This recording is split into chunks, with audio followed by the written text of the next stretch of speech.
एसआयटीच्या helpline नंबरवर खराच्या 100 तक्रारी नोंदवण्यात आलेल्या होत्या। 5 दिवसात खरात विरोधात 100 पेक्षा जास्त तक्रारी आल्याचं कळतंय।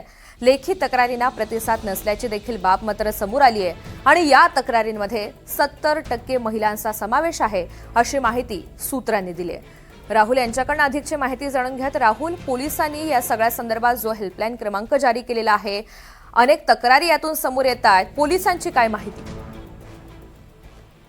बोंधू अशोक खरात याचे सर्व प्रकरण समोर आल्यानंतर एसआयटीने एक हेल्पलाईन नंबर जारी केला होता। बोंधू अशोक खरात बाबत एसआयटीने सुरू केलेल्या हेल्पलाईन नंबरवर तक्रारीचा अक्षरशः पाऊस पडलेला आपल्याला दिसून येत आहे। जादू टोण्यापासून लैंगिक छळापर्यंत आणि सोने नाणे लुबाडण्यापासून विजेश जवरांचा खर्च करायला लावण्यापर्यंत अनेक प्रकारच्या तक्रारींचा त्यात समावेश होता। अशा स्वरूपाच्या तब्बल 100हून अधिक तक्रारी गेल्या 5 दिवसात एसआयटी कडे प्राप्त झाल्या आहेत। त्यात 70% तक्रारी या महिलांचा असल्याची माहिती आपल्याला सूत्रांनी दिली आहे।